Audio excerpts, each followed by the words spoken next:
Hi Vivienne, thanks for your financial statements for the Acme County Housing Authority. So I can understand why your decision was made to allocate costs and revenues by area, as it does show that some areas are earning more in rent than others, for example, and it can also be seen that some areas do attract greater revenue and also attract slightly higher costs as well. So perhaps they have more tenants in them, and it will be interesting to see whether that is the case if knowing in the organisation in more detail, and how they could be compared and contrasted if there are different numbers of people in them. Allocating out this way also makes some of the indirect costs, such as some of the subcontracting, more obvious by placing them under overheads, and this includes head office costs as well.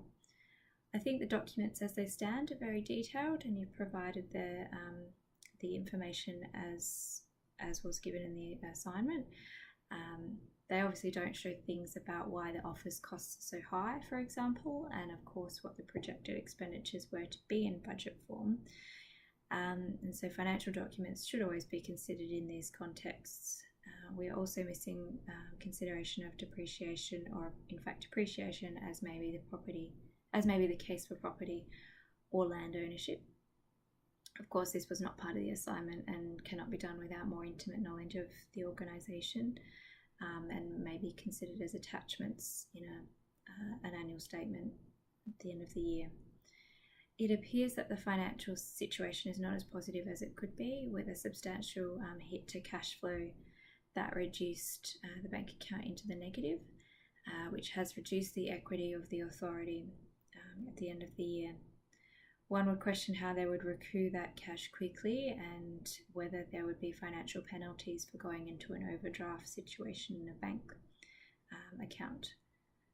I would have considered putting perhaps the deficit in the bank account as a liability in your financial documents, as it will need to be repaid in the short term, but I'm not sure if that is the correct thing to do. There's also a deficit in terms of revenues generally, which suggests potentially that the organisation could be at risk if this is sustained over the long term, with slowly eating away at the equity over time. Analysing liquidity, that is whether the current assets can meet the short-term debts, we can see that dividing $0.5 million of rents receivable by the current payables and the current bank account deficit, the ratio is very low at 0.070, which suggests that the organisation is at severe risk of liquidity and could not cover its current debts with cash very quickly. The organisation does have substantial fixed assets which would cover the longer term debts. However, those assets are essential to operations and are attached to revenue, and so reducing these would require careful analysis.